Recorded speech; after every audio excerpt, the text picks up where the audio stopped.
आज हम आपको बताएंगे कि आखिर अमेठी में अगर अखिलेश यादव अपना प्रत्याशी उतारते हैं तो किसको फायदा होगा और किसको नुकसान होगा।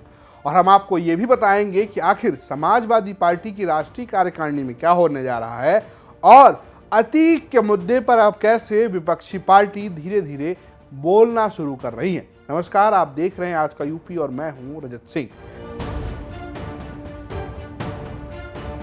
सबसे पहले बात करते हैं अमेठी की लोकसभा सीट की, जिसकी चर्चा बहुत तेज है क्योंकि अखिलेश यादव ने एक ट्वीट किया और एक बयान दिया, जिसके बाद ये चर्चा है कि जिस सीट पर 1999 के बाद से समाजवादी पार्टी ने अपना उम्मीदवार नहीं उतारा है, जहां वो कांग्रेस को वॉकओवर देते रहे हैं, क्या अब वहां पर अखिलेश यादव प्रत्याशी उतारने जा रहे हैं। दरअसल जब से समाजवादी पार्टी बनी है तब से दो बार ही ऐसा मौका आया है जब अमेठी में कांग्रेस परिवार यानी गांधी परिवार के खिलाफ समाजवादी पार्टी ने अपना उम्मीदवार उतारा हो, और उन दो बार समाजवादी पार्टी को हार ही देखनी पड़ी है। लेकिन अब अखिलेश यादव ने एक बयान दिया है। अखिलेश यादव ने कहा है कि 80 लोकसभा सीटों पर हम चुनाव लड़ेंगे और उस 80 लोकसभा सीटों में हमारे गठबंधन के लोग चुनाव लड़ेंगे। और जब गठबंधन में राहुल गांधी को लेकर सवाल पूछा गया तो उन्होंने कहा कि जो हमारे गठबंधन में होगा वो चुनाव लड़ेगा। और इसके बाद एक ट्वीट भी किया। अखिलेश यादव ने ट्वीट में लिखा कि अमेठी में गरीब महिलाओं की दुर्दशा देखकर मन बहुत दुखी हुआ। यहाँ हमेशा वीआईपी जीते और हारे हैं, फिर भी यहाँ ऐसा हाल है तो बाकी प्रदेश का क्या कहना। अगली बार अमेठी बड़े लोगों की नहीं, बड़े दिल वाले लोगों को चुनेगा। सपा अमेठी की दरिद्रता को मिटाने का संकल्प उठाती है। ये जो बड़े लोगों को नहीं बड़े दिल वालों को चुनेगा, इसके बाद ये अनुमान लगाया जाने लगा कि राहुल गांधी के खिलाफ अखिलेश यादव इस बार चुनावी मैदान में किसी को उतारने जा रहे हैं। लेकिन अगर प्रत्याशी उतरता है तो किसको फायदा होगा। दरअसल इसकी जो कहानी है वो जातीय समीकरण में छुपी है, क्योंकि अगर आप पिछला चुनाव देखें तो राहुल गांधी यानी कांग्रेस पार्टी और गांधी परिवार अमेठी की सीट पर कमजोर हुआ है, तो भारतीय जनता पार्टी काफी मजबूत हुई है। लेकिन अगर आप विधानसभा चुनाव देखेंगे तो कांग्रेस की जगह यहां एंट्री हो चुकी है समाजवादी पार्टी की।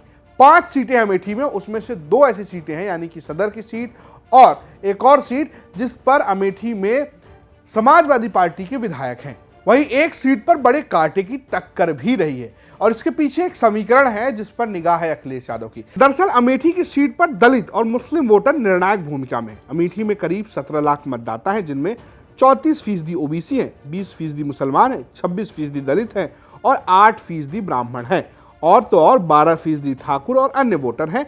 और दलित मतदाताओं में सबसे बड़ी जो संख्या है वो पासी समुदाय की है, जो करीब 4 लाख हैं, तो मुसलमान करीब 3.5 लाख हैं। वहीं ओबीसी मतदाताओं में 2.5 लाख के करीब यादव हैं और 2.5 लाख के करीब मौर्य हैं।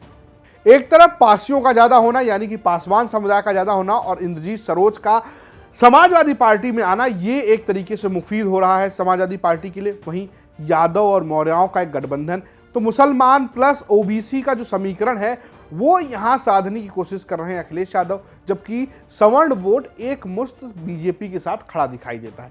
ऐसे में अगर अमेठी में अखिलेश यादव लड़ते हैं और अगर कांग्रेस पार्टी नहीं लड़ती है, क्योंकि अभी राहुल गांधी लड़ेंगे नहीं लड़ेंगे या कांग्रेस से कौन लड़ेगा इस पर भी सवाल है। अगर ऐसे में अखिलेश यादव की पार्टी से कोई लड़ता है तो हो सकता है कि इस बार खेल पलट जाए। अब आते हैं दिन की दूसरी खबर पर। दूसरी खबर है समाजवादी पार्टी से जुड़ी हुई। दरअसल समाजवादी पार्टी की राष्ट्रीय कार्यकारिणी होने जा रही है।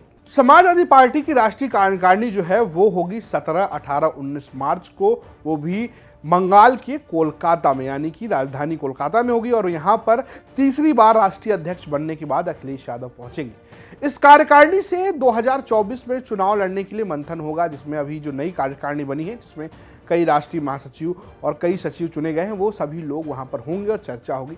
माना यह जा रहा है कि इस कार्यकारिणी से अंबेडकर को लेकर और लोहिया की विचारधारा को लेकर समाजवादी पार्टी कोई एक तरीके से शिगुफा दे सकती है, एक नया वैचारिक लड़ाई दे सकती है, जो अखिलेश यादव लगातार करने की कोशिश कर रहे हैं। यानी कि दलित प्लस अदर ओबीसी जो उनके साथ छूट गए हैं उनको मिलाने की कोशिश होती है। और साथ ही साथ निगाह होगी आजम खान के ऊपर, क्योंकि आजम खान जहां उनकी राजनीति ढलती जा रही है उसके बाद भी वो समाजवादी पार्टी में राष्ट्रीय महासचिव के दर्जे पर हैं। और ऐसे में मुसलमानों को लेकर क्या विचार सामने आता है ये भी सोचने वाली बात है। और हालांकि माना जा रहा है कि चाहे वो बात ओबीसी की हो, दलित की हो या मुसलमानों की हो, इस पर एक तगड़ी मैसेजिंग की कोशिश की जाएगी। सूत्रों की माने तो राष्ट्रीय कार्यकारिणी में एक आर्थिक सामाजिक प्रस्ताव भी लाने की तैयारी है और साथ ही साथ एक चीज और है कि अंबेडकर, लोहिया प्लस चौधरी चरण सिंह के सिद्धांतों को अपनाने को लेकर जोर दिया जाएगा और इसकी जो तैयारी है वो आपको 17, 18, 19 मार्च को दिखेगी। अब देखने वाली बात है कि अखिलेश यादव वहां क्या कहते हैं और क्या खबरें सामने आती हैं, लेकिन जरूरी बात यह है कि इस राष्ट्रीय कार्यकारिणी में समाजवादी पार्टी जो है वो 2024 की रणनीति पर चर्चा करने जा रही है। अब आते दिन की तीसरी खबर पर। तीसरी खबर है जो उत्तर प्रदेश की इस वक्त सबसे बड़ी खबर बनी हुई है, वो है अतीक अहमद का परिवार। अतीक अहमद के परिवार लगातार ये आरोप लगा रहा है कि पुलिस उनके परिवार के साथ कुछ कर सकती है, यानी कि आरोप लग रहे हैं एनकाउंटर्स के। और वहीं जिस तरीके से उमेश पाल हत्याकांड के बाद यूपी पुलिस सक्रिय है, कई किस्म के आरोप लग रहे हैं, कई किस्म के प्रत्यारोप हो रहे हैं, बीजेपी की तरफ से अलग दावे किए जा रहे हैं, लेकिन अभी तक विपक्ष इस मामले में शांत सा नजर आ रहा था क्योंकि मुद्दा था अपराध का था। लेकिन अब मायावती और रामगोपाल यादव ने कुछ कहा है। दरअसल मायावती ने किया है ट्वीट। मायावती ने ट्वीट करके लिखा है कि प्रयागराज में उमेश पाल हत्याकांड के बाद इस संबंध में काफी आपादापी में अब तक की गई पुलिस कार्रवाई जनता के सामने आई है। उससे लोगों में यूपी में कानून के राज के प्रति भारी संदेह है कि क्या सरकार अपनी विफलताओं पर पर्दा डालने के लिए दूसरा विकास दुबे कांड करेगी। वैसे पुराने राजू पाल हत्याकांड के गवाह उमेश पाल की दिन दहाड़े हुई हत्या को लेकर यूपी सरकार खासकर कानून व्यवस्था को लेकर काफी तनाव व दबाव में है, किंतु पूरा देश देख रहा है कि क्या सरकार कानून द्वारा कानून के राज पर अमल करेगी या अपराधियों को सड़क पर समाप्त करके अपराध रोकेगी। विकास दुबे पार्ट 2 की बात मायावती अपने ट्वीट में कर रही हैं और ये कुछ ऐसा ही संकेत रामगोपाल यादव ने भी दिया। सुनिए क्या कह रहे हैं। जब असल आरोपी नहीं मिल रहे हैं तो दबाव ऊपर से है कि मारो, तो जो पकड़ में आ जाएगा उसे मारें। अभी तो अतीक के लड़के को पकड़ ले गए पहले ही दिन, 2 लड़कों को पढ़ने वाले, उनमें से एक की हत्या हो जाएगी एक आध दिन में, आप देखिए। जबकि संविधान हमारा आदमी को जीवन के अधिकार का मौलिक अधिकार देता है, किसी के जीवन को आप ले नहीं सकते विधि सम्मत तरीके के अलावा और कोई रास्ता नहीं। सीधे पुलिस से एनकाउंटर हो कोई मारा जा सकता है, लेकिन पुलिस पकड़ ले उसके बाद एनकाउंटर करे, ये तो दंडनीय अपराध है। आज नहीं तो कल जब कोई दूसरी व्यवस्था बनेगी तो ये जो फर्जी एनकाउंटर करने वाले लोग हैं, नेता सब बच जाते हैं, अधिकारी फंसते हैं। इन पर हत्या का मुकदमा कायम होगा, ये पहले भी हुए, एक बार नहीं दर्जनों बार हुए।